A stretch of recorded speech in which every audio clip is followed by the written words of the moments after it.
Payment নিশা হয়েছে আমার I love you. কত টাকাতে ফুল কিনছো? ভালোবাসার ফুলের কি মূল্য হয়নি? যদি মূল্য দিতা তাহলে তো লাখ টাকা কোটি টাকা।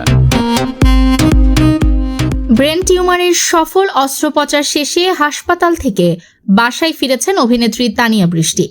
গত রোববার রাজধানীর একটি হাসপাতালে তার এই অস্ত্রোপচার সম্পন্ন হয়। চিকিৎসা শেষে গেল বৃহস্পতিবার বাড়ি ফেরেন বলে জানা যায়। এ প্রসঙ্গে নির্মাতা সকাল আহমেদ গণমাধ্যমকে বলেন, বৃহস্পতিবার হাসপাতাল থেকে ছাড়পত্র নিয়ে তানিয়া বাড়িতে ফিরেছেন।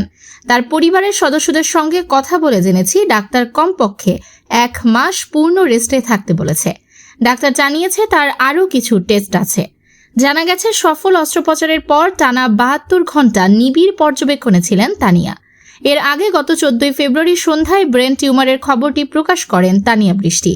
একতোড়া ফুল হাতে হাসপাতালের বিছানায় বসে আছেন এমন একটি ছবি সামাজিক মাধ্যমে প্রকাশ করেন, যা ভক্তদের মাঝে রীতিমতো উদ্বেগ তৈরি করে।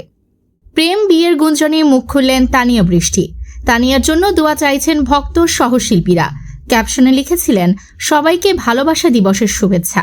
পরিবার থেকে ফুল পেয়েছি। আমি তোমাদের সবাইকে ভালোবাসি।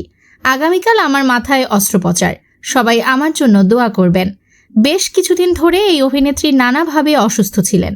কখনো তীব্র মাথা ব্যথা অনুভব করতেন, কখনো বা জ্বর ঠান্ডা লেগে থাকত তার। 2 হাসপাতালে পরীক্ষা নিরীক্ষা করার পর তার ব্রেন টিউমার ধরা পড়ে। নিউজ ডেস্ক, দৈনিক অন্যধারা।